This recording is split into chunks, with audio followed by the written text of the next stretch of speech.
5월 1일 오전 8시 27분 양회동시의 승용차가 법원에 도착합니다. 검찰청 주차장에 멈춰서고 44분 양 씨가 차에서 내립니다. 차 위에 유서 세 통을 올려두고는 누군가에게 전화합니다. 전화가 와가지고 형님 저 법원에 와 있습니다. 그래. 꼭 오세요 그러는 거예요. 양 씨가 차량 뒤쪽으로 이동해 잔디밭에 주저앉았고 잠시 뒤 홍성원 씨의 차량이 도착했습니다. 9시 22분 양 씨를 발견한 홍성원 씨는 10분 넘게 설득했습니다. 이미 양 씨의 몸에는 인화성 물질이 뿌려진 상태였습니다. 어떻게 해서든 진정을 시키려고 희동아 이건 죽을 일이 아니다. 죽을 일이 아니다. 9시 35분 YTN 취재진이 도착하자 양 씨는 마지막 인화성 물질을 머리에 붓습니다. 위험을 직감한 홍 씨가 노조 지부장에게 전화하려고 뒤돌아선 순간 갑자기 불길이 치솟았습니다. 그 펑소리에 저는 완전 갔습니다. 사람이 아무것도 할 수가 없었습니다. 급히 몸을 피하던 홍 씨는 멀리서 뒤돌아보고서야 정신이 들었습니다. 하지만 발을 구르고 주저앉아 오열하는 것 말고는 할 수 있는 게 없었습니다.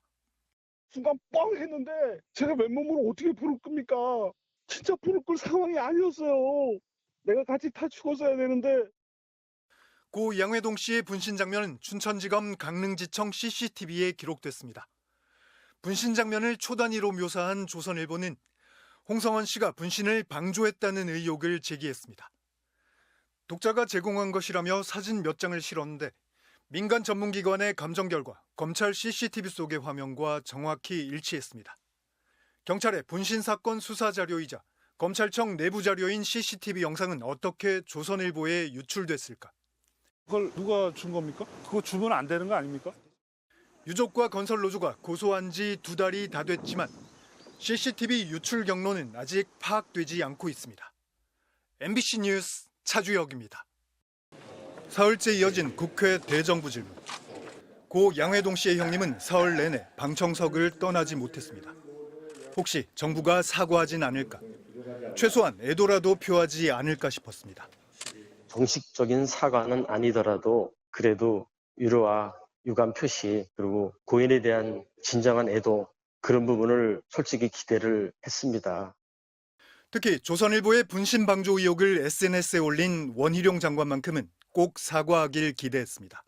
SNS에 지금도 올려 있는데 이거 사과하실 생각 없습니까? 저는 고 양회동 씨의 죽음에 대해서는 그 자체에 대해서는 평가를 하거나 언급한 사실이 없습니다. 사과 대신 원희룡 장관은 현장에 있었던 동료가 왜 분신을 말리지 않았냐면서 석연치 않은 마음은 변함이 없다고 했습니다. 그러면서 목격자인 노조 간부를 지목해 지금도 기억이 안 나냐고 되물었습니다. 직접 쓰신 거 맞죠? 저는 주무장관으로서 방조했다고까지는 안 했습니다. 왜 수수방관했느냐? 왜 말리지 않았느냐? 고인의 죽음이 아니라 저 위에 부위원장의 저 위에 수수방관한 석연치 않은 행동. 유족들이 와 있습니다. 말씀 좀 삼가하세요. 저는 지금도 역시 석연치 않은 마음은 변함이 없습니다. 지금도 기억이 안 납니까? 부위원장님, 지금도 기억이 안 나십니까? 당시 목격자가 기억이 잘 안 난다고 했던 순간은 분신이 발생한 직후 상황이었습니다. 순간 뻥소리와 함께 그냥 저는 뒤로 확 넘어가고 그냥 주저앉은 것 같고 그 다음에 진짜 솔직히 말해서 기억이 안 납니다. 일단락된 분신 방조 의혹을 장관이 다시 꺼내든 건 2차도 아닌 3차 가해라면서 유가족은 분노했습니다. 적어도 그 얘기는 꺼내지 말았어야 돼요. 남이 아픔을 하면은 가서 위로는 못 해주더라도 가서 상처를 후벼 파는 일은 안 하잖아요. 지금 저희 가족들 상처를 또 후벼 팠어요. 건설의 날 기념식이 열리는 내일 건설노조는 정부의 노조 탄압을 규탄하는 집회를 열기로 했습니다. MBC 뉴스 차주혁입니다. 독자가 제공했다는 조선일보의 사진은 모두 4컷.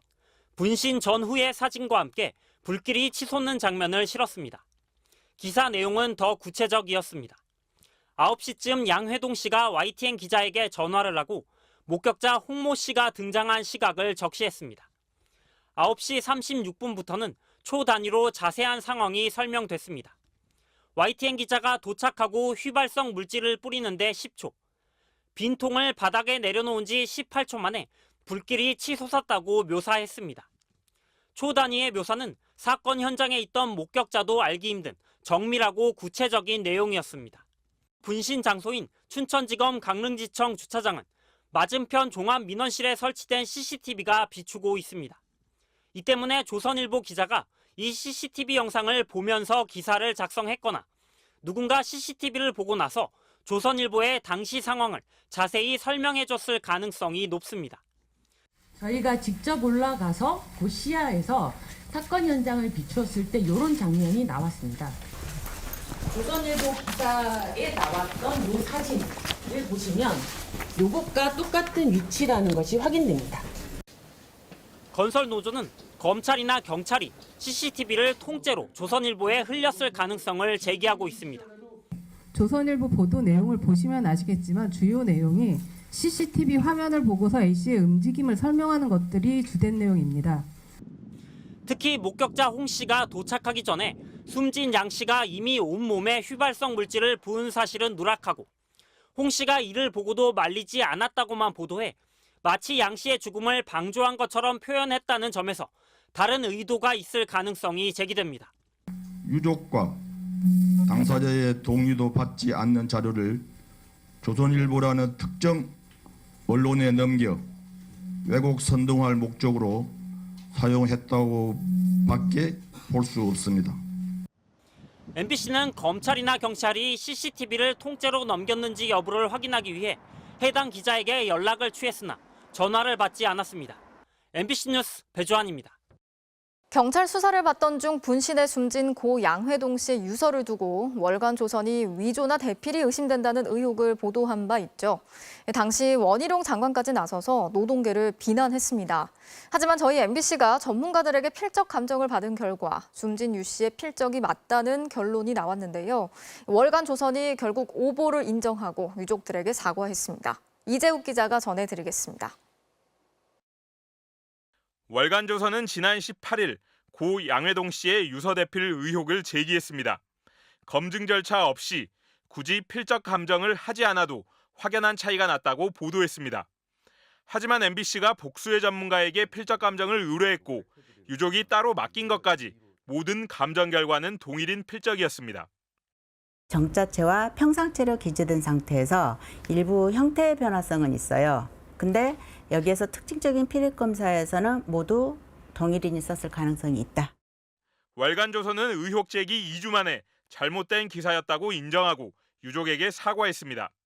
월간조선은 두 곳의 필적 감정을 의뢰해 유서들의 필체가 동일인의 것이라는 회신을 받았다며 제기한 의혹이 사실이 아님을 확인했다고 밝혔습니다. 또 필적 감정 같은 기초적인 사실 확인 절차를 생략하는 등 기사에 중대한 결함이 있었다고 시인했습니다. 월간조선이 오보를 인정했지만 법적 책임을 따지는 절차는 남아 있습니다. 앞서 양 씨 유족은 유서 대필 의혹을 보도한 기자와 이를 승인한 책임자를 사자 명예훼손 혐의 등으로 고소했습니다.